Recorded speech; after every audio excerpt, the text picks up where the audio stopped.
Good evening and welcome everyone to Slugs and Steins, lectures from UC Santa Cruz. Thank you all for joining us this evening.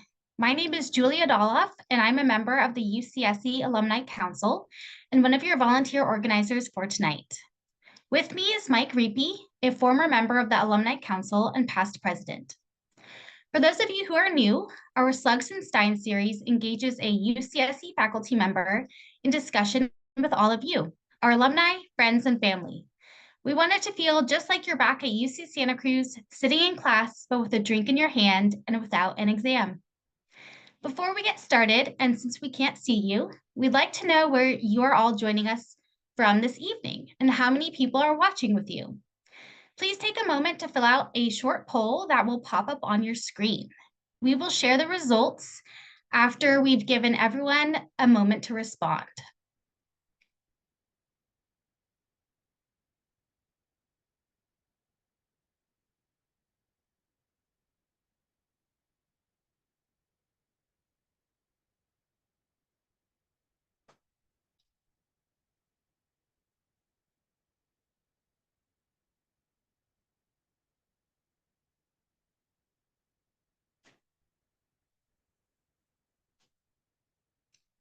So thank you for all of you who responded. You should be able to see the results of the poll now and see who is in the virtual room with you today.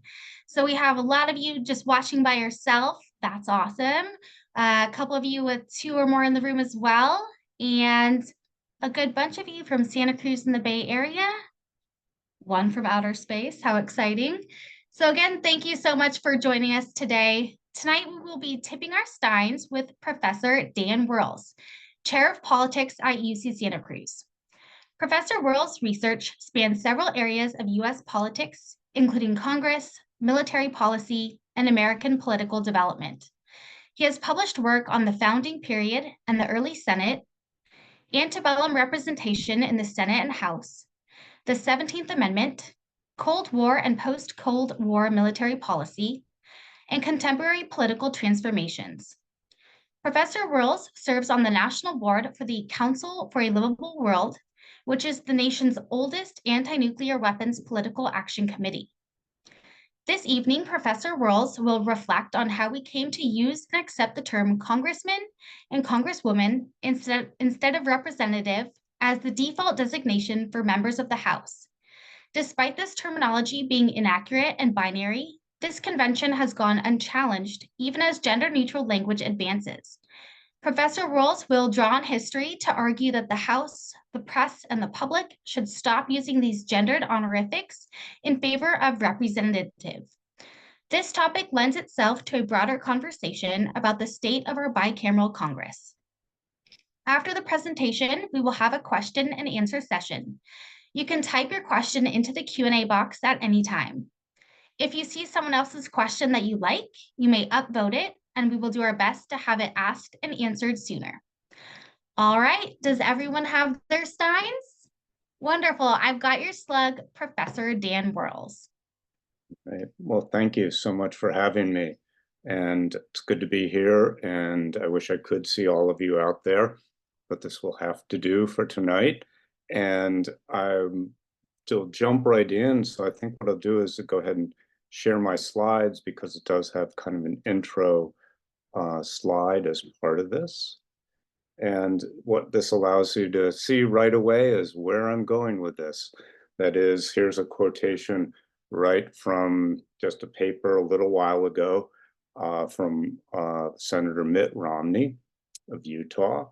And he said, in an issue that's very much been in the news, that I think the border is a very important issue for Donald Trump, and the fact that he would communicate to Republican senators and Congress people that he doesn't want to solve the border problem because he wants to blame Biden for it is really appalling, right?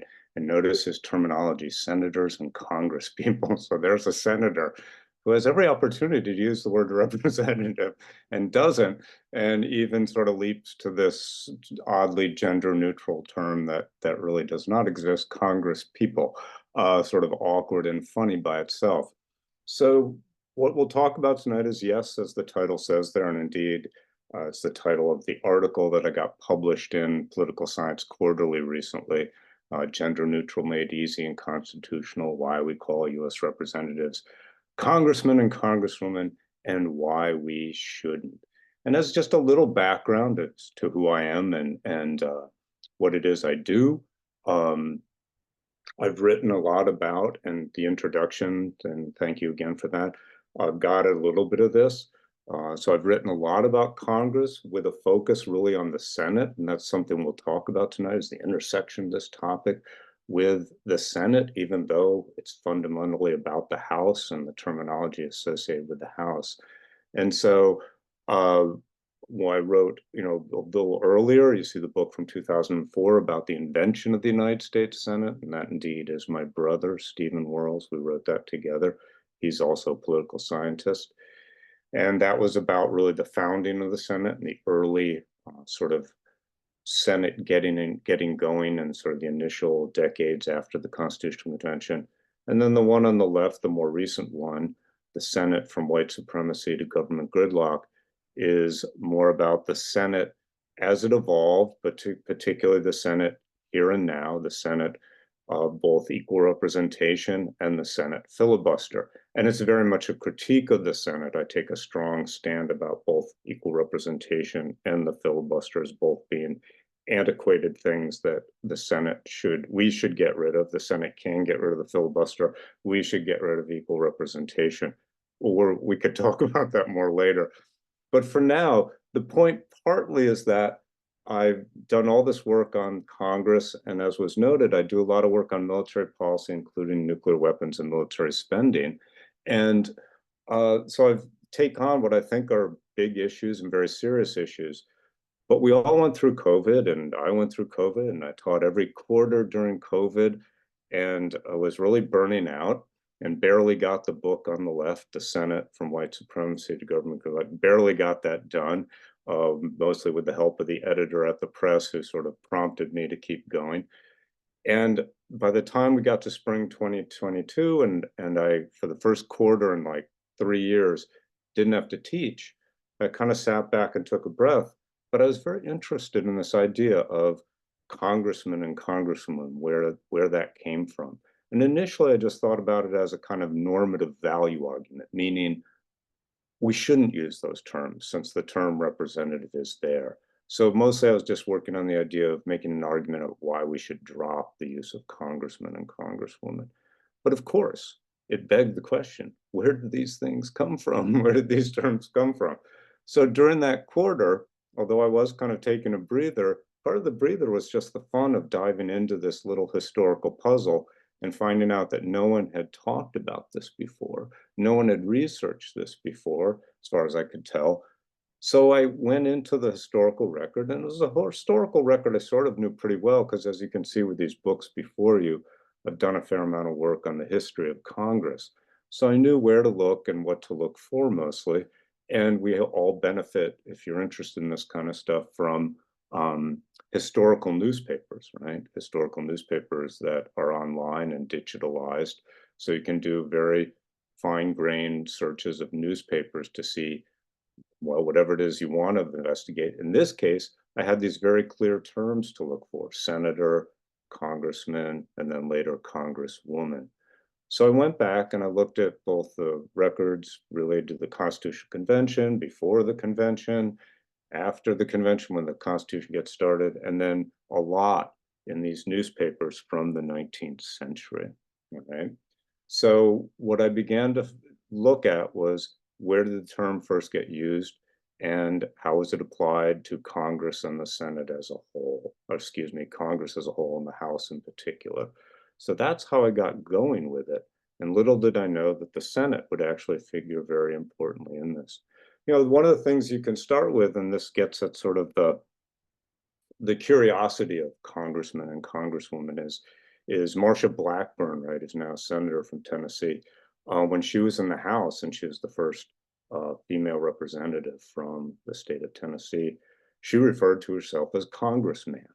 And she didn't really make a point of it in a big way. She just wanted to be referred to as congressman, even though, of course, she very much identified as female. That sort of gave, that kind of adds this idea that these terms could still be sort of political and controversial, even though, of course, Marsha Blackburn and two of her colleagues who also wanted to be called congressman instead of congresswoman, could have picked representative, but they didn't. They decided to pick congressman. And this gets at sort of the sort of strange features of this, that it's so embedded. When I read articles about these members of Congress, these representatives calling themselves congressmen instead of congresswoman or representative, the article interviewed various people, including a linguist, who said, well, congressman is just a made up term, it's not the real term. And she said, why don't we just call them congresspersons, right? Sort of like Mitt Romney.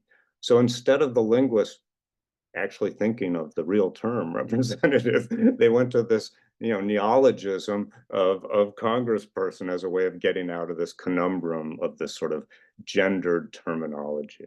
All right. Well, let's get on to some more and see how, in fact, embedded this is in our language. I did a survey where I went to congressional websites, and about 70% of them, and I surveyed a lot. I mean, it was over half the Congress. I think I went to all these websites. Nearly 70% have congressman or congresswoman on the front page next to their names.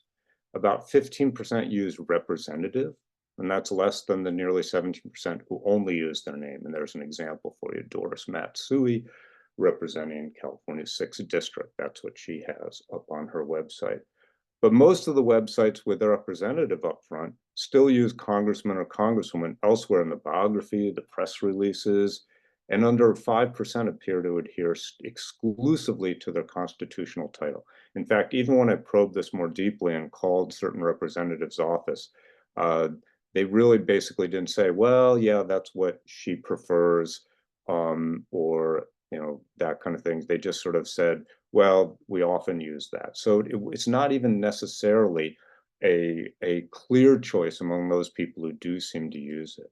And then when you look at, of course, headlines in newspapers, you see it all over the place. So here's some just from the New York Times, and all within, I think, the last year. Right-wing congressman to run for Senate in Montana, Barbara Lee, a longtime congresswoman, is running for Senate in California, et cetera, et cetera, et cetera. In fact, what's interesting is sometimes these news outlets almost go out of their way when they don't have to use these terms. They just use them reflexively, right? So here's a good example of where they're almost trying to use the wrong term. Here's a Wall Street Journal editorial. And this is about, you see the term ECA there, the Electoral Count Act. Remember, most of you probably remember, something coming out of the 2020 election was the need to reform what's called the Electoral Count Act, which is how the law that sort of specifies how the House and Senate will count the electors after a presidential election. And Congress realized, maybe we need to rework that. And so the editorial in 2022 said a proposed reform would raise the threshold to challenge a state's electors to 1/5 of duly sworn members of both chambers, right? From the ECA's threshold of 1 congressman and 1 senator. Excuse me for going backwards there. So even there, they use this term, even though quite clearly the proper term is representative. And indeed, if you go look at the Electoral Count Act, they do not use the term congressman. Of course, they use representative. So where did this begin?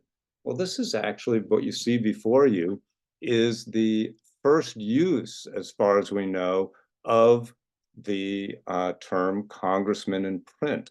The Oxford English Dictionary lists this as the first use. I didn't find anything earlier as far as the use of this in print. And as many of you know, of course, if you go back to this era, uncapitalized S's often look like F's, right? So, ye coxcomb congressmen, declaimers keen, brisk puppets of the Philadelphia scene, right? It's a very critical poem about the Continental Congress. And this, of course, during the Revolutionary War, in reference to the Second Continental Congress, which was, of course, a single chamber legislature with each state having 1 vote. So there's an initial irony is that this word congressman is first used not in reference to the House of Representatives, but in reference to the Continental Congress, which makes sense, but the fact that it's a single chamber legislature, much more like the Senate today than the House is, right? Or that was much more like the Senate than it is anything, was anything like the House. But this poem, and just so you know, was by a loyalist who is criticizing both the Continental Congress and the Revolution as a whole. But there are other ones begin to creep up in the before the Constitution gets going. You find a few more references, but here's another point. It's often a general reference. Once Congress gets going, it's a general reference to members of Congress, meaning they could be from the House or they could be from the Senate. So you see some uses where it cuts across both. It's not about one or the other, all right?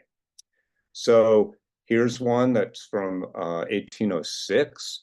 You can see, though it's in German or maybe Pennsylvania Dutch, maybe it was its own thing that I don't really know German, but you can see the word congressman highlighted there. And even though the rest of it's in German, right, or some version of German, right, there's the sort of one English word there along with the name of John Randolph, who was, as it says, from Virginia. There you can sort of make out Virginian in that next line. But there's an example that indeed early on, this word was being used and probably being used largely in reference to members of the House, okay? All right, so I began to find these and I was wondering what was going on, and I probed into the newspapers more, and then I kind of realized, what am I doing? What am I examining? And just to make this, bring in sort of the epistemological context, how you know what you know, what are you studying, and the sort of theoretical context. This is basically, I think, what a lot of people in the humanities and social sciences would say is a meme. You're studying how a meme evolves. Now, we think of internet memes now, but memes, of course, is a term derived from various scholars, including Richard Dawkins and others, about the idea of how social things evolve, especially terms, concepts, ideas evolve, and how they sort of grow over time and displace other concepts. And so memes have that quality, and you can study them. And so congressmen can be seen, and then later congresswoman, as a kind of meme, meaning how is it replicated? How is it transmitted? How does it become the dominant term? So I realized, yeah, that is really what I'm studying, and particularly through these newspapers, which we'll get to.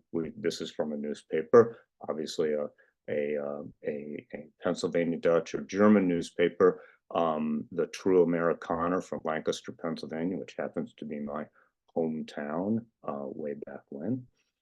And then later on, what you begin to see is this, and this is a key point, that is these elections are starting to happen in the early Republic, 1800, it goes back as far as 1800 in terms of this kind of coverage, but really begins to show up around now, 1810, the elections of 1810.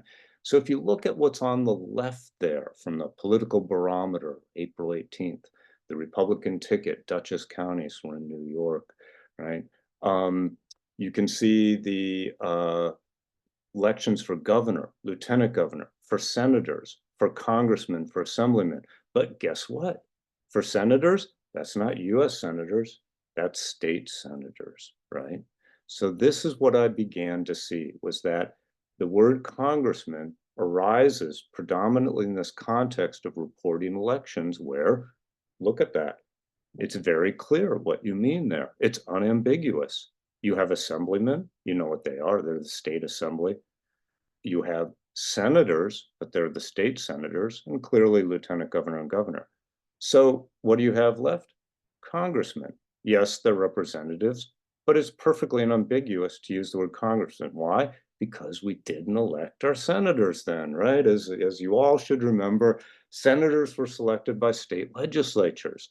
So senators were picked in this totally separate process that really had much more to do with when those assemblymen who are elected and those state senators elected. It really has nothing to do with the national election.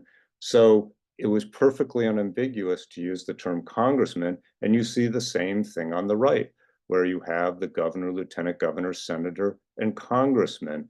So that begins to show up. And by the way, these are not the only two examples. I've got, dozens and dozens and dozens of examples of this kind of coverage. Just a couple from 1840 to see how this continues. The same thing. State officers over on the left there, congressmen and electors are all to be chosen at the same time. You see that for Congress, right? And for senators, they don't mean, of course, US senators, they mean state senators, right? And the same thing on the right there from New Hampshire. So one from New York again, one from New Hampshire reporting on the results in Louisiana. As you know, as you probably know, a lot of these newspapers back then, they didn't have their own reporters and stuff. They would get sent stuff that they just borrow and grab from other reports, just verbatim, put it in their paper and things like that. Just a couple more, at least one more example, Saturday Evening Post in Philadelphia, same thing, that congressman will not be chosen until the 3rd or 4th November, the day of the presidential election in that state. Again, because that's just quite clear what that term means there. So this is what I began to sort of realize, was that the earliest uses of congressmen, even preceding the Constitution, referred to just like the Continental Congress, and that was there a little bit. Once the Constitution comes along and we have the House and the Senate, congressmen can sometimes be used to refer to both very generically, like almost like you'd say members of Congress, which really does refer to both chambers. But then as the republic gets going and we have all these elections, newspapers begin to over and over again use the word congressman or congressman to, again, without any sort of ambiguity, refer to the elections of members of the House, separately from their state representatives and clearly separate from US senators who weren't elected. So that's where I was kind of, I would say, surprised in a way that the Senate came into this in such an important way, in this sort of, in this sort of way that I wasn't expecting, where because of the indirect selection of senators and the fact that they were almost considered a separate creature from members of the House, like they were elected in this totally different way. They were not about representing the people, they were about representing the state, the state of, well, back then, let's say Ohio or Pennsylvania or Georgia. They weren't really about representing the people of those states directly back then. So they were almost considered a separate thing. And so you could almost not blame people for sort of thinking of the House as Congress and the Senate as a separate thing, even though indeed, of course, they are not. And just on that point, it should be apparent, but I'll make sure we cover it now. Of course, the word congressman is not in the Constitution, right? The Constitution uses the term senators, representatives, and members. And so one of the other representatives, Diane Black, female representative who insisted on using the term congressman, when someone asked her, why do you do it? She said, because it's the term in the Constitution. Now, you think you all know that members of Congress are not necessarily the best informed people sometimes about the document under which they operate. I can point to many examples, especially from my work on the Senate, where many members of the Senate think the filibuster was built into the Constitution when it was not.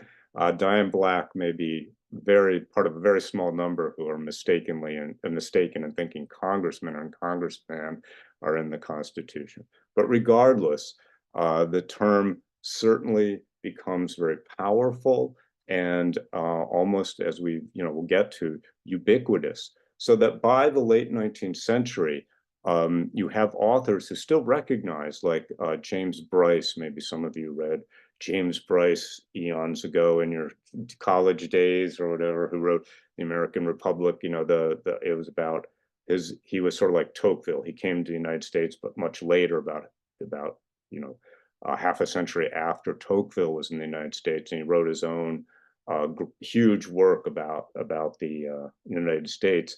And he wrestled with this too. He said, it's very odd. They use the word congressman, usually refer to the House, but clearly it refers to both. but then he ends up using it sort of both ways, as does Woodrow Wilson when he wrote about Congress. So by the end of the 19th century, it's pretty fixed that congressman has become the sort of dominant term for the House, members of the House. It's not like representative isn't there, it's still there, but congressman has become so important. So what happens, of course, when the first female representative comes along? Montana's Jeanette Rankin, becoming the first woman elected to the House, winning a seat in the House of Representatives. And, as many of you remember, Jeanette Rankin elected to the House from Montana, largely because Montana had given women the vote before the country as a whole did, as did several states. And so you can see the cartoon that I believe was part of the advertisement for this talk, where there's Jeanette Rankin getting ready to go to Congress with all the various demands she's going to make and issues she's going to bring to Congress, including women's suffrage and something called social work. Maybe that was a new term back then. So that she gets to Congress. But what you might not remember is just how quick this was, that she's sworn in on April 2nd, 1917, because back then Congress did not meet that early in the year. This was a special session that President Wilson called. He called it to ask Congress to declare war on Germany in World War I. This was a rapid turnaround in both President Wilson's view of things and the country as a whole. Wilson, of course, had run for re-election based on the idea that he kept us out of the war. But then events and Wilson's mind change, and he calls Congress into a special session. And only a few days after she's sworn in, Rankin gets to vote against the war, which I facetiously say, very popular vote. It wasn't. She was not alone. There were 50 people total in the House who voted against war. But by that time, much like other events, including 9/11, you can think of, when things turn in this country, they sometimes turn very quickly. And so popular opinion very quickly went very gung-ho for the war. And so Rankin was kind of singled out for her vote as a woman and as the first representative. She wasn't alone, but that opinion had became very popular, very, very unpopular very quickly about being against the war. So Rankin comes in, and of course, she's called Congresswoman. Of course, sometimes they would say Representative Rankin, as they always would with anybody. But then, of course, when the first woman senator is elected, what is she called? She's called senator, right? It's pretty straightforward. So the sort of irony is that even though when women arrive in Congress in both the House and the Senate, instead of maybe suggesting that the term representative just might be more appropriate all around, we of course embrace the second term, congresswoman, which did predate Rankin. There's part of my article where I go through articles that talk about congresswomen in this hypothetical way, because, as you know, women's suffrage was a long-standing issue.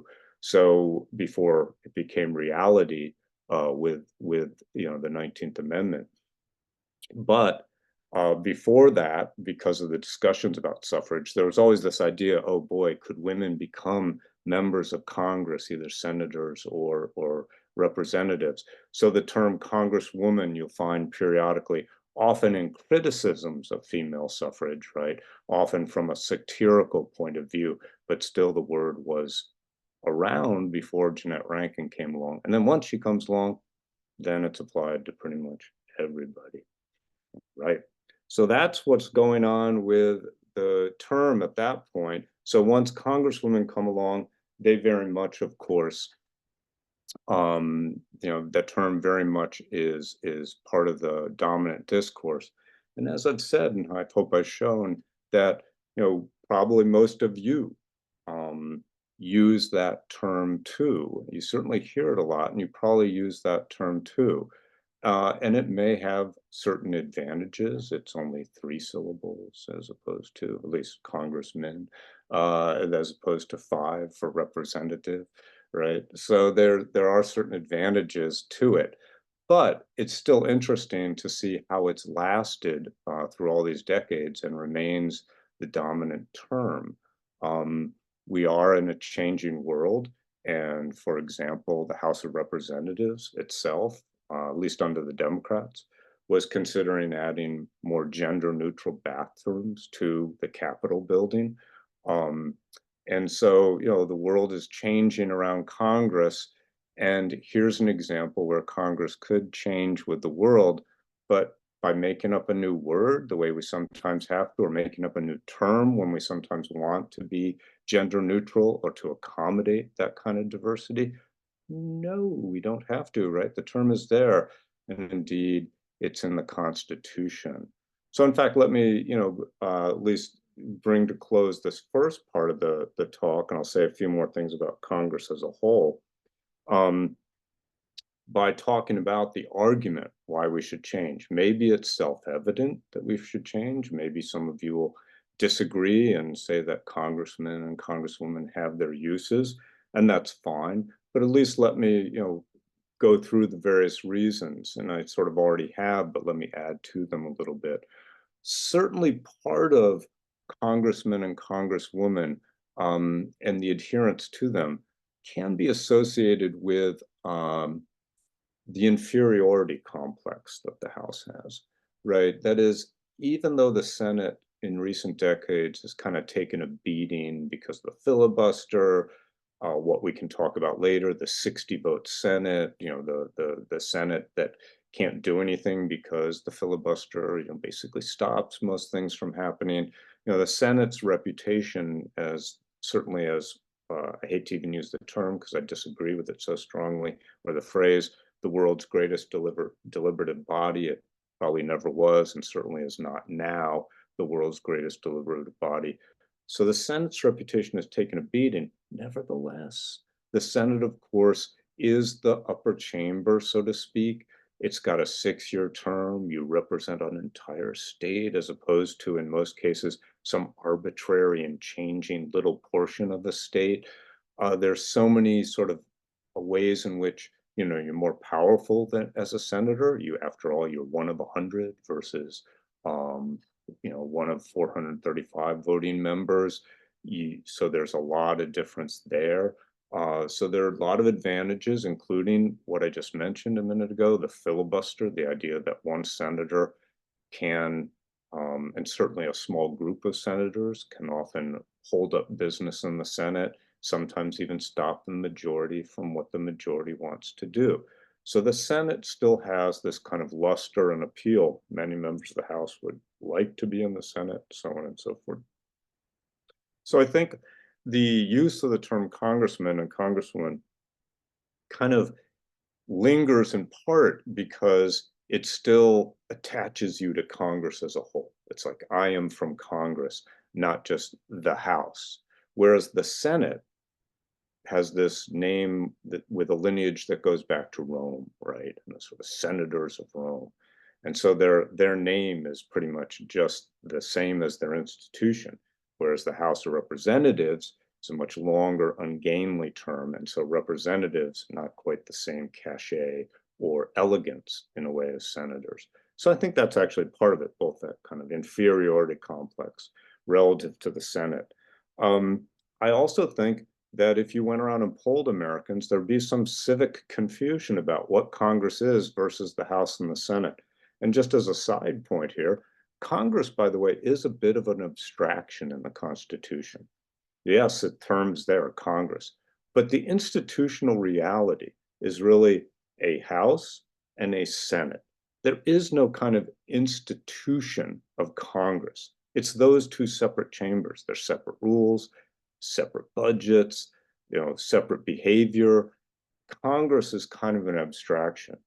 Even the body of folks who protect those members of Congress are referred to not as the congressional police, but as the Capitol Police, right? So even there, Congress sort of doesn't really exist separately from this kind of abstraction about the union or the sort of work that the House and the Senate must or should do together. So there's that.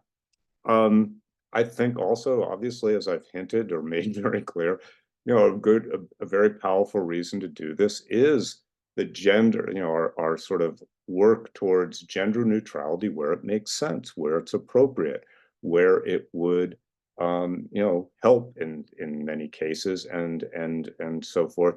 And here's a perfect example. The difference is that in many cases with gender neutrality, we might have to do an end run around an existing rule of grammar or diction. We have to do something. We maybe make up a new word, and that's fine. But in this case, we don't have to. It's the one in the Constitution. So why don't we use that and end this without any having to take any sort of extraordinary measure or really ruffle anyone's feathers, right? This should not be one that raises anyone's hackles about political correctness or wokeness. And indeed, that's what makes that example with the Representative Blackburn and Diane Black and Diane Loomis is another one where the resort to the term congressman ends up being kind of silly because the term is right there in front of them. It's their official title. But then finally, let me read a quotation. Bring it home with this argument, which is that comes from Richard Fenno, who's one of the great scholars of Congress going back to the 1960s, but especially in the 1970s, studied both the House and the Senate. And what he said was, a House member's designation as prescribed in the US Constitution is not congressman, it is representative. And whereas congressman or congresswoman tends to call our attention to a House member's Capitol Hill activities and to his or her relationship with colleagues, representative points us toward a House member's activities in his or her home district and to relationships with constituents. Notice what he's saying there.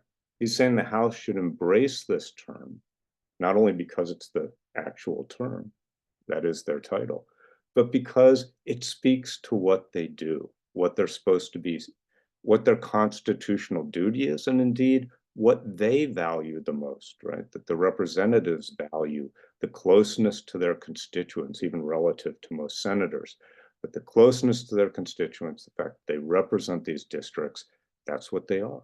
They're representatives. Whereas Congress gives the impression of being they're Washingtonians, they're in the beltway, in the deep state, however you want to put it, versus this term representative, which sort of connotes that they're there for you. So in some ways, Fenno's argument, and my argument partly through Fenno, Dick Fenno, is this idea that the members of the House should embrace this term because it's politically better for them. It politically makes sense. It constitutionally makes sense for them. So in the end, the final argument is that, representative is not just politically correct, it's constitutional.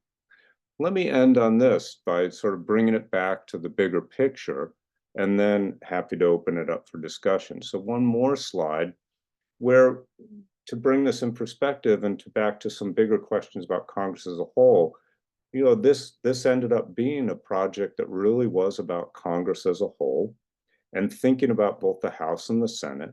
And so it brings us back to these larger questions of the structure of Congress, especially in comparative perspective. When you look at other countries and the way they structure their legislature and their executive branch, and of course, what we refer to in political science as the collective action problem. And we can all face collective action problems when we try to organize.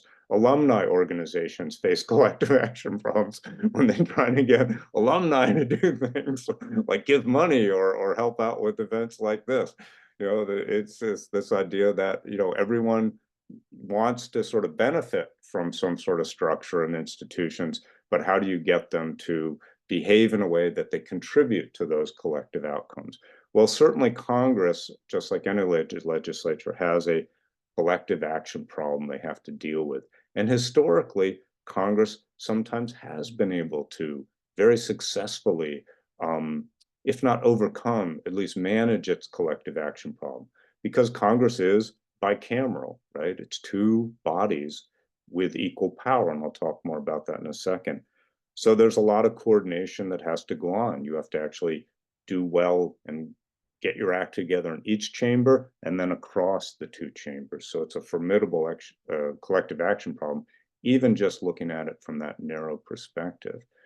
So Congress in the past often overcame its collective action problem by the development of parties. So political parties were the way Congress has been organized. And in so doing, that gave you a majority and minority. And that was a big part of overcoming that collective action problem. People knew what they were for, what they were against, and basically how they should behave for the most part, what they should vote for, they should vote against. And one of the other major components was, of course, the congressional committee system, the division of labor, the Armed Services Committee, the Judiciary Committee, the Appropriations Committee in both the House and the Senate. Those were also ways of overcoming the collective action problem by doing a division of labor to the committees so that they could take legislation, refine it, and then send it back to Congress as a whole. So Congress did find ways of dealing with it, but that was often worked better in a less complicated world. Well, we're now in a world of executive power and authority, right? Presidents and prime ministers across the world have a fair amount of power, and in some ways, part of our era of sort of emerging authoritarianism across the world is not about the greater power given to legislators, right? It's about the greater power being given to executives or executives accumulating more power. So even though it's obvious, we do have bicameral legislature. Many countries do have unicameral or single chamber legislatures. So of course, in this era when we've given, and when I say era, we're thinking about basically from the New Deal and World War II onward, given the president a lot more power, that of course can cause more problems for Congress because it's harder to keep up with the president, the decider, the fast-moving executive branch, who you've given a lot of power already to do things, go to war, shape the economy in many ways. So how does Congress keep up with and check, or even sometimes how does Congress help the president, right? Very difficult when you are these two chambers that have, as the term I use here, is symmetrical powers, meaning Congress is composed of a House and the Senate that constitutionally have equal authority across the chambers. In fact, one can argue the Senate, of course, has slightly more power than the House, which is so unusual compared to legislative chambers across the world, where sometimes the second chamber, upper chamber, has much less power. You can, of course, talk about Great Britain and the House of Lords, but even others where the other chamber is more equal to the second chamber, like Germany, it's still different. The one chamber is basically the sort of representative legislative chamber in Germany, and the other one represents the land or estates and has less power than that chamber. So it's rare to have this sort of strict equality across the chambers. Well, that magnifies your collective action problem because each can go its own way. But then this is also enhanced by the asymmetrical selection. So if we have symmetrical powers, we have asymmetrical selection and representation. The Senate's equal representation, 6 years versus 2 years. Those two things just combine so many things that make the Senate, in most cases, so radically different from the House in its form of representation, right? And then, of course, we can add in the differences in legislative procedures, such as the filibuster. As many of you know, the House operates by a fairly rigid set of rules that enforce majority rule, meaning that the majority in the House can do most what it wants to do. Now, I know you've been watching the recent Republican House in action, and so this might be a harder point to convince you about, but the House rules still do give a great deal of power to the majority to do what it wants to do. Whereas in the Senate, even though the filibuster has been curtailed in several ways, and I'd be happy to talk more about that, it's still a very powerful tool for individuals and groups of senators to stymie what the Senate wants to do. So that adds to this collective action problem because the two chambers can be so different in their ability to do the same thing, pass the same bill. And of course, we're seeing that in very different ways now with all sorts of things, including the package that was supposed to combine border security with Ukraine, with Israel, and so forth. But it certainly is a good example of the collective action problem. So all this maximizes the collective action problem. So even though maybe congressman, congresswoman represents a small thing, it still speaks to or gets at this larger problem of collective action and the kind of relationships between the House and the Senate and what those represent for the United States as a whole. And then end on this point, of course, we're in an era where all of this has the added burden of calcified, what other scholars have called calcified polarization, meaning where the polarization seems very rigid, like it's not flexible at all anymore. It's hyperpolarization that sort of becomes so rigid around the positions of the core of the Republican Party and the core of the Democratic Party, and based on what, again, scholars tend to refer to as negative partisanship, meaning partisanship is rarely 100% positive, but negative partisanship being a term to sort of connote the fact that so much of our partisanship is based on simply hating the other side, right? That is, that it's not about so much, what can our party do that's so great? It's more about stopping the other side from doing anything or having any way in which the other side might look good. And of course, this recent debate over the border bill and the Republicans pulling the plug on the border bill, even though they supported almost every part of it and got pretty much the best deal they could possibly get on it, pulling the plug on it, yes, because Donald Trump basically told them to, but notice that's all part of this, meaning he couldn't afford to let the Democrats in any way look like they could take credit for solving a problem, right? Both sides to some extent are guilty of this, but still this is a feature that's not wholly new to the United States government, but certainly is now much more of a kind of regular feature of what the United States deals with. All right, so those are the main things I wanted to cover, just as both, the core of what that little bit of research I did on congressmen and congresswomen, but then also put it in the larger context of what I think about when I think about Congress and its place in the American system. And I'm really be happy to answer and entertain any questions you might have. So thank you very much. And I will stop sharing my screen. Yeah, thank you so much, Dan. I want to remind everybody about the Q&A box right in the middle down on your screen. Now it's your chance to get your questions about Congress and the Senate from Professor Wirls. We do have a few questions coming in. Also call your attention to the upvoting feature. If you want to scan through the questions, click the thumbs up and you can rank these questions and we'll ask the more popular ones sooner. So with that, let me start with a question from Cheryl. And this is not really in the form of a question, but a comment, so you can comment back. Just Cheryl points out that maybe an advantage of representative is that it can be abbreviated as rep, right? But congressman or woman can't be shortened. No, that's good. I like that. Thank you for that. Yeah, it's true, and you do see that actually a fair amount. That it can be shortened that way, whereas, yeah, it's true, congressmen and congresswomen do not lend themselves to that, right?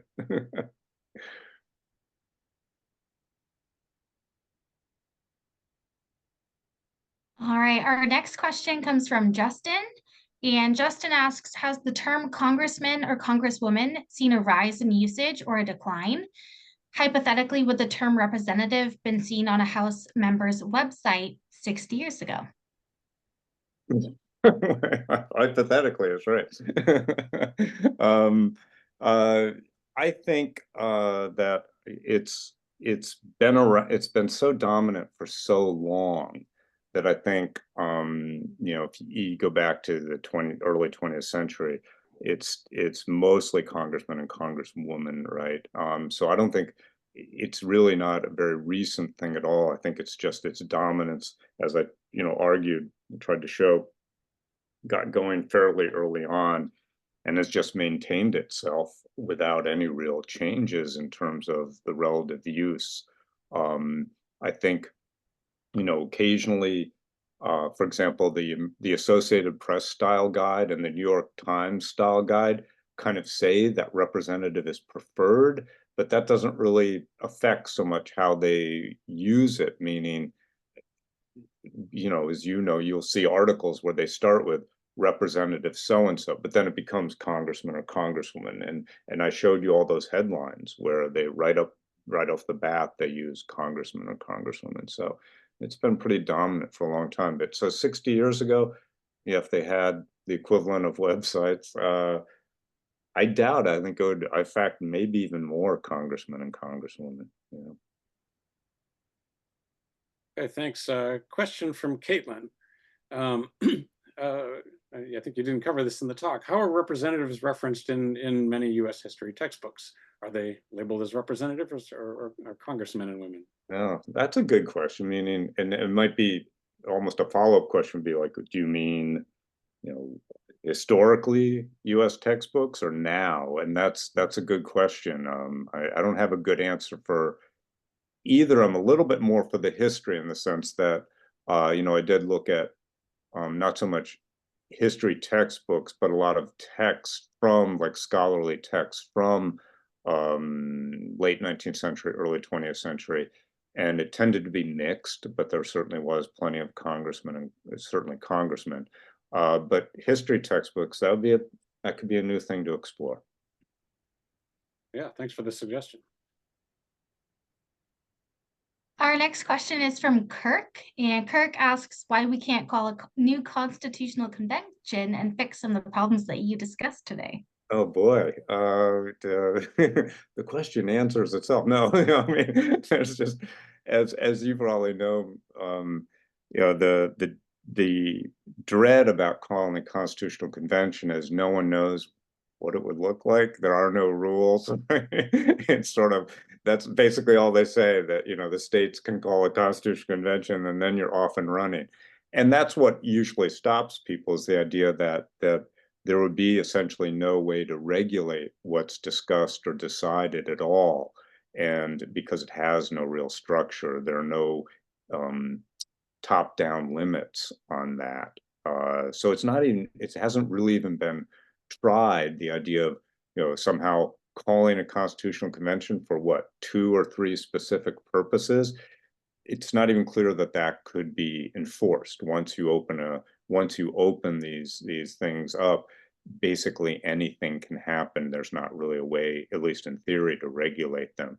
So I think to be, you know, maybe more to the point, you know, the United States has gotten out of the habit, and this has been written out now by a bunch of people. You know, it's something I harp on, but you know, people like Jill Lepore from the New York or other constitutional scholars who argue that the United States sort of got out of the habit, or got out of the practice of really taking constitutional amendments seriously. We had the progressive era where, in fact, we went to direct election of the senators. We went to election, you know, women having the vote, the income tax. So we are capable of passing constitutional amendments, but we've sort of gotten out of the habit of even trying. As you know, most members of Congress submit constitutional amendments all the time to Congress, but they know they won't go anywhere.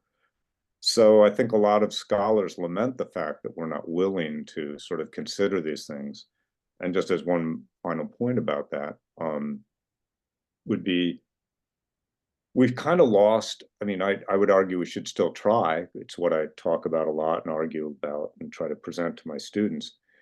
But in this era of hyperpolarization, as most of you know, the opportunity to amend the Constitution to change things like the Electoral College or equal representation, which is always going to be a hard one,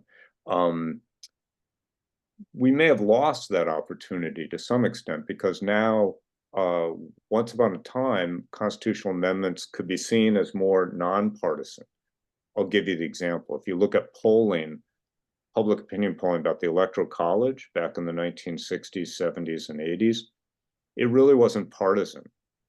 You know, a majority of Americans wanted to get rid of the Electoral College as it was structured by the Constitution. I mean, really as it's structured by the states, but it's in the Constitution. But now it's seen in partisan terms. Not completely, but this has penetrated the mass public enough that the Republicans benefit from it, or will be likely to benefit from, and the Democrats are more likely to not benefit from the Electoral College. So that's even shows up in polling about the Senate and the equal representation. Now it's penetrated enough that enough Republicans see the equal representation as advantaging Republicans by and large. And I can show you a slide that shows how indeed that is true. And that the Democrats are disadvantaged by equal representation because small rural states elect Republicans and big urban states elect Democrats, not uniformly, but percentage-wise, it's a big difference. So there's a roundabout way of getting back to your question about, constitutional reform. One of the casualties, I think, of our hyper-partisan era is the potential to kind of have cross-party coalitions around the need to reform the Constitution because we should, because something is just antiquated and not democratic with a small d, and so we should change it. So that's unfortunate. That doesn't mean we should stop trying, but it is unfortunate that just like everything else in this partisan era, I think constitutional reform has been sort of caught up in that, if not crushed by it. So, yeah. Thanks. Now we have a question from Jonathan, and maybe you know Jonathan. It says, "Hi Dan, great to see you again. You were my politics advisor in 1991. Yeah. Just a note, I served in local government and we struggled with terminology issues such as Madam Mayor versus Mayor, Councilman versus Council Member. It would be great to provide some guidance at the local level too." Right. Yeah, and I talk a little bit about that in my article. So at the level of state legislatures, a lot of them have representatives and senators, and they get around that. But of course, California has an assembly, a state assembly, and so some members still use assemblyman and assemblywoman, but many use assembly member, right? That's become pretty common. So that, yeah, you're right. The mayor, just mayor is fine, right? If you don't say Madam Mayor. But council member, right? Councilman. So council member is probably a fine sort of neologism to take care of that one. So you're right. I think other examples I read about where instead of city councils, a lot of cities and urban areas had aldermen and even local areas, and so sometimes they've gotten rid of the term altogether, or they went to alders, so they alder persons. So there is some of that going on at the local level too. And part of what I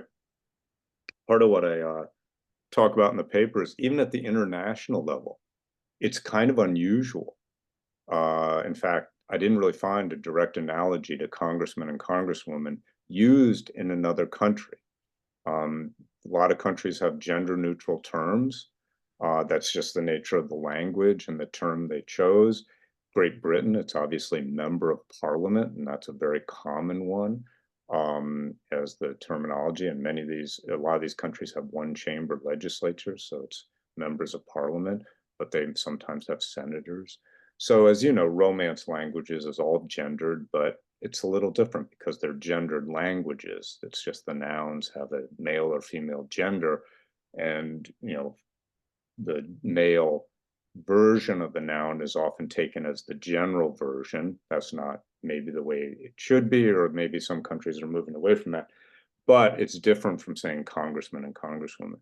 And then the other point, of course, is that it's institutionally inaccurate, meaning it's one thing to say have a gendered term that's actually accurate, that you are part of this particular chamber, but congressman isn't even accurate. You're not you're a member of the House. You're not a member of Congress as a whole. So it's that combination of being both gendered and institutionally inaccurate that puts congressman and congresswoman in sort of a class by themselves, even internationally. And as Jonathan's, and by the way, yes, Jonathan, hello.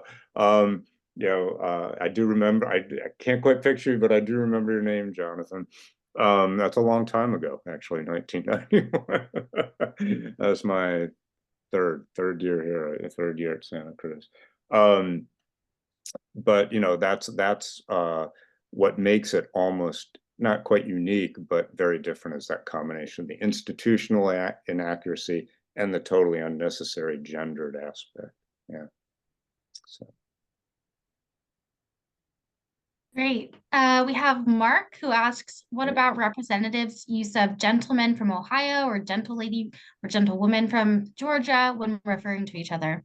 Yeah, that's true. It's true that the on the floor, right? The floor, they do use those terms, and that's tradition. And would it be hard to get away from that?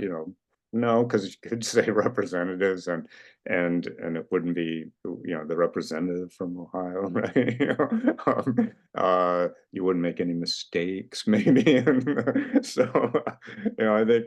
But it's a good point that they do that too as part of their decorum, right? The norms and decorums on the chamber floor. So yes.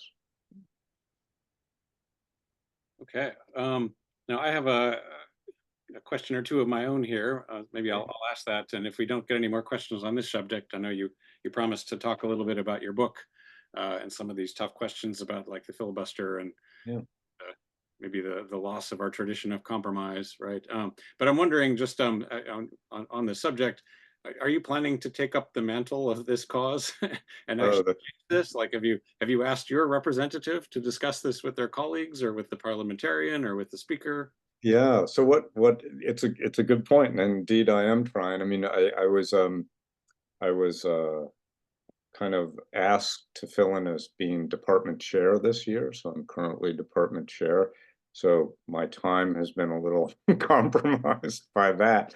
But so what I did was I'm still working on trying to get sort of a more of an op-ed version of it published and sort of get interest.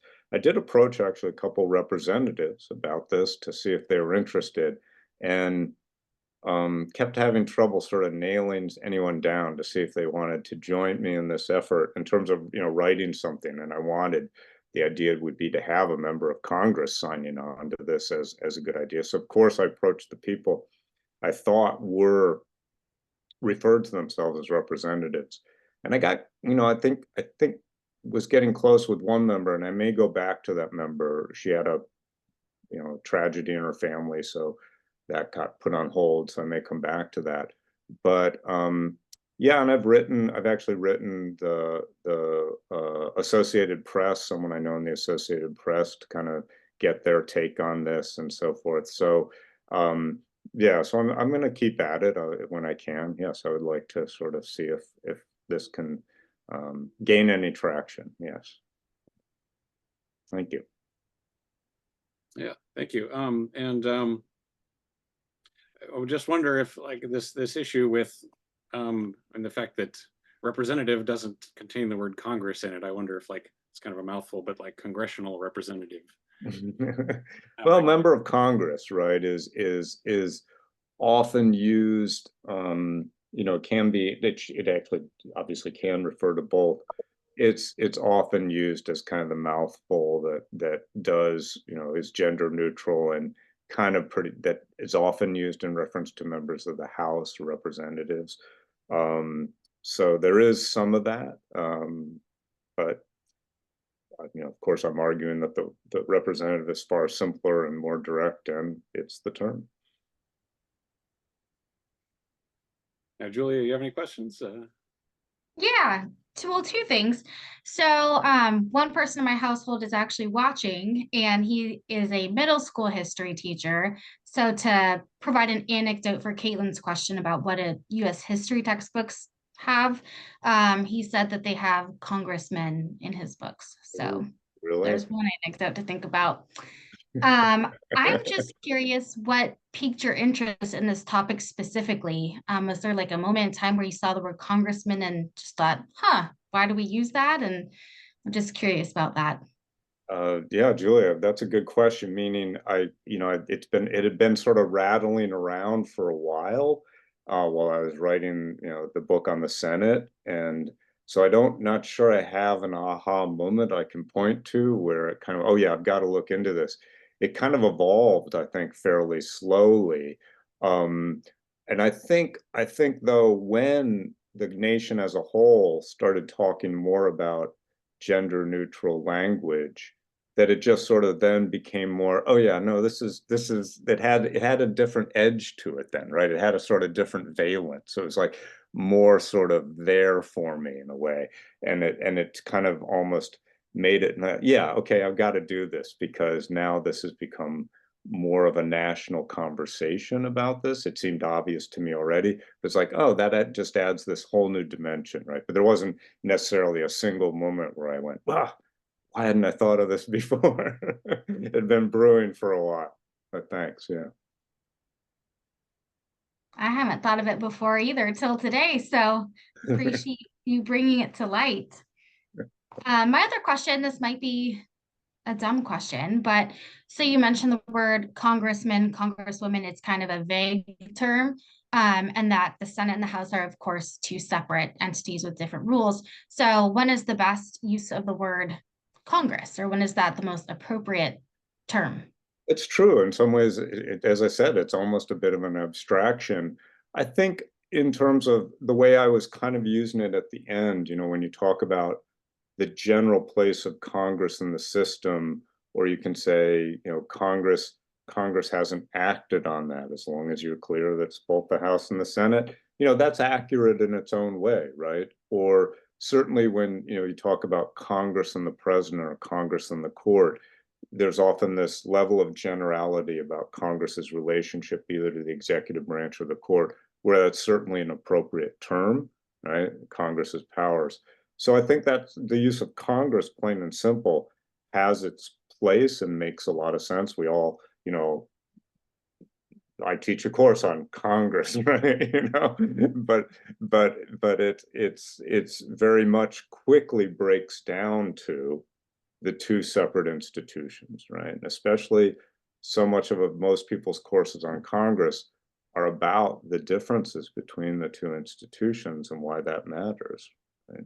So it's a little bit of both. At the macro level, you can talk about Congress and its place in the Constitution and the current system. You get past that much and you're almost immediately sort of having to be specific about which institution, which chamber you're talking about. Yeah. Thank you. Yeah, thank you. And I think we do still have a little bit of time. I think we've hit that subject pretty hard. You said you have some slides from your book about the Well, filibuster. yeah, I mean, what I was gonna just show people is just as a sort of point of interest, because I thought maybe a question would come up. Have I shared or not? Did I just bring it up? There we go. Where am I? There, I need to share, right? There we go. There, now we're on, right? So, here's a figure from my book, and this is from the book on the Senate, from white supremacy to government gridlock. And what you can see is if you break down the states by which are the least urban, just by thirds of the Senate. So you can't divide the Senate exactly into 1/3. So 17 states, 16 states, 17 states that are the most heavily, the moderately urban, and the least urban states over on the left there. Then you look at whether those states elected mostly Democrats or Republicans. And what you can see, and so I put some words on the right there, looking at the right side at that very big gray rectangle, the 17 states are the most heavily urban. They contain, about 1/3 of the Senate seats, but represent 52% of the US population. And they elect almost 70% Democratic senators. And you can see this over a fairly long period of time, right? A few decades. So it's not just one election. Now, the mirror image way over on the left are the least urban states, where 65%, it's put in terms of Democrats, but flip that around, 65% of Republicans, they send 65% Republican senators from those 17 least urban states. And look at that, those 17 least urban states represent only about 16% of the US population. So this is to get at one of those points about polarization and its sort of many manifold implications for the United States. And one of the ways it's really come to affect the system is that, as many of you know, we've sort of sorted ourselves geographically and ideologically so that rural states have become much more kind of homogeneously conservative and Republican, and urban states have become very democratic. As most of you know, it breaks down much more kind of in a fine-grained way. It's not so much red and blue states or urban and rural states. It's really more like cities versus country, meaning even within rural states, if you have a city over a certain size, it's probably going to vote Democratic. It's just outweighed by the rural areas of the state. So even in red states, you have blue cities, right?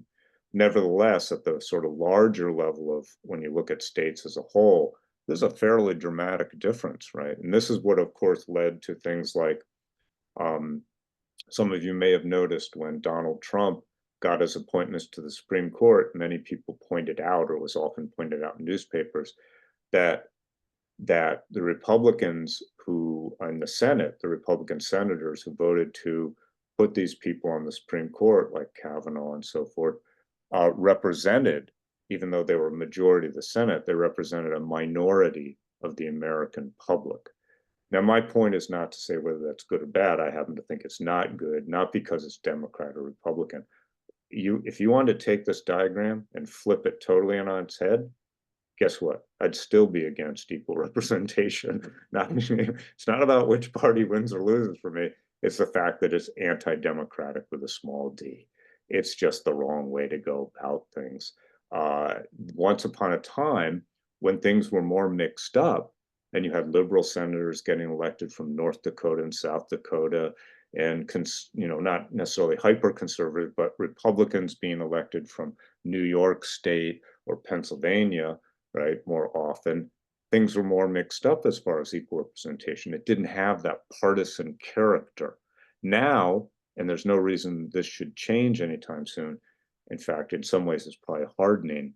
It does have that partisan character, and across urban and rural regions, and that has major impacts on who wins and loses in Congress as a whole, but of course, especially in the Senate.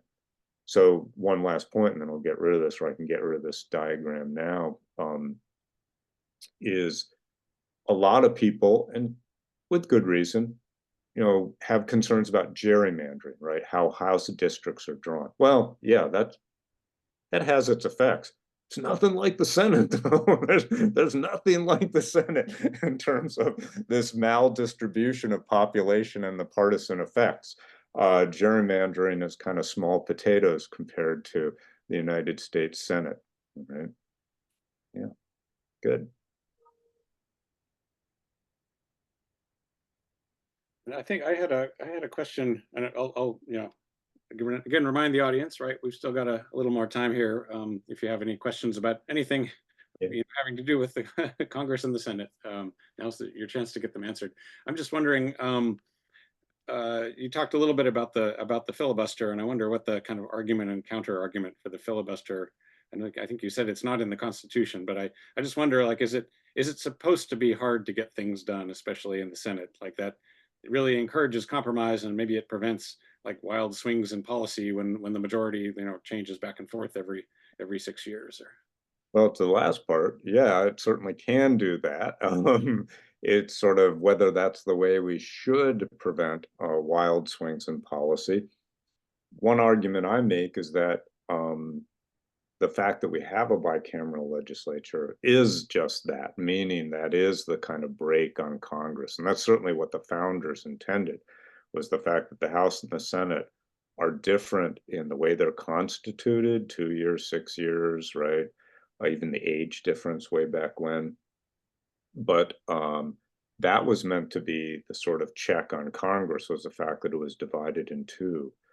The Senate was smaller from the start, and that's always made a difference in terms of its behavior. In fact, that's really how the filibuster evolved, was because the Senate was much smaller than the House. So it very quickly developed the norm of not shutting off debate, whereas the House debated a lot. Don't get me wrong. You go back to the 19th century, the House debated endlessly about stuff. But the House always had a way to bring debate to a close if they wanted to. The Senate didn't. They didn't have a rule to end debate.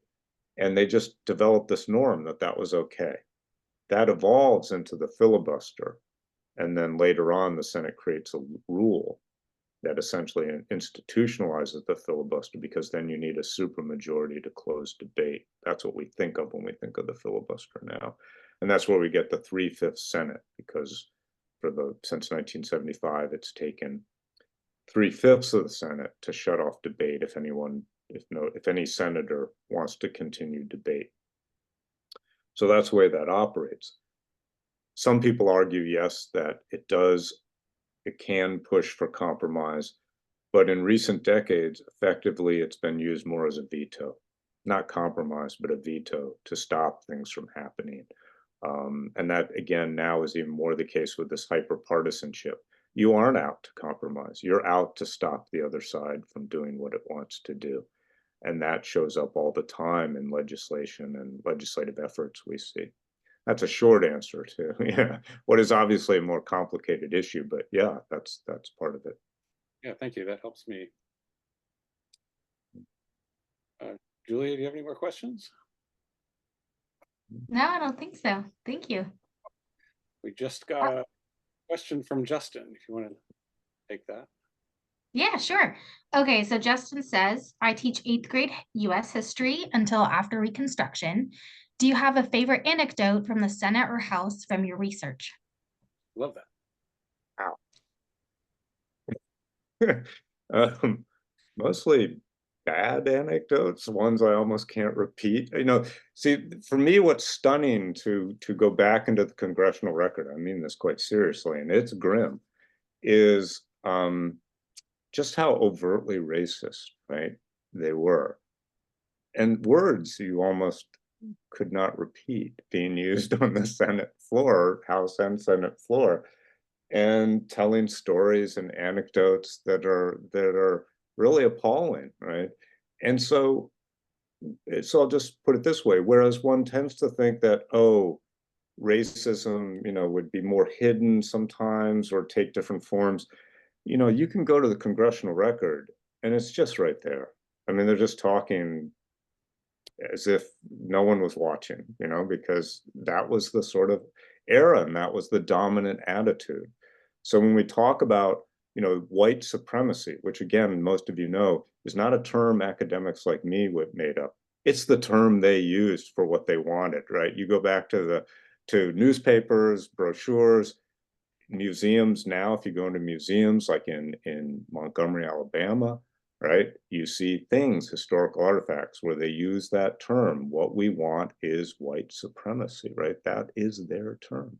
So you can see that in the congressional record. They may not use that term in the same way, but they certainly project that attitude. So I hate to, because I almost couldn't repeat what I would say were my most kind of striking anecdotes from delving into the congressional record in that era you are talking about, right? Yeah. So Thank you. Yeah, thank you so much. I think that does it for Q&A. Why don't we wrap up here? I noticed we just got a few comments coming in, like from Kirk and from Justin. Thank you very much, Professor Wirls, and I'll encourage the rest of the audience, if you want to give your thanks in the Q&A box. We will see this, and Dan will get a list of everybody's comments at the end, so feel free to place any comments or thanks in there. So yeah, why don't we wrap this up? If everyone, you can give me join me in some virtual applause. In thanking Professor Wirls. Thank you, Professor, for sharing your fascinating research with us this evening. I can't really think of a topic that's more topical than this one. So, well, thank you. It was great to be here, and I really enjoyed it. So thank you very much. Yeah, it's been our pleasure. I'd also like to give our thanks to the staff from the Alumni Relations and Special Events offices who organized this webinar. They do all the hard work behind the scenes, keeping this thing on the rails. So thank you, Shana, Diana, Paulina, Nicole, and Kristen. I also want to thank you, Julia, for joining us. Thanks for co-hosting with me tonight, and welcome to the Alumni Council. If I'm not mistaken, Alumni Council is taking nominations right now for new members. Am I right? If we have your email, I hope everybody has seen a request for nominations. The Alumni Council is the board of directors of the Alumni Association. They represent all of you. Julia is one of many counselors who are representing us and volunteering their time, and it's a really worthy cause. So if you were at all interested in being involved and more involved with the university and getting some access and chance to volunteer, right? Nominate yourself or nominate your friends to join the Alumni Council. I spent 7 years on the council, 2 years as president. I loved it. It was an amazing experience. So I'd also like to thank David Hansen and April Yee, two other alumni volunteers who are also co-organizers of this series. Our next Slugs and Steins talk will be on Monday evening, March 11th, featuring Professor Pranav Anand from the linguistics department. His research focuses on, let's see if I don't even know what some of these things are, but they focus on semantics, pragmatics, syntax, and computational linguistics. His research focuses largely on two matters: how context intrudes into or guides the interpretive process, and how perspective is grammatically representative. And this helped me a little bit, and it's kind of relevant to this evening's topic. One of Professor Anand's recent papers is titled, "Look, Dude, How Hyperpartisan and Non-Hyperpartisan Speech Differ in Online Commentary." So we should have a fascinating lecture from a linguist next month. Meanwhile, UCSC has some other exciting events that are awaiting us. You can find more information about all of these at events.ucsc.edu on the university calendar. And maybe if Shana or Diana, you could drop some links into the chat box before we close out.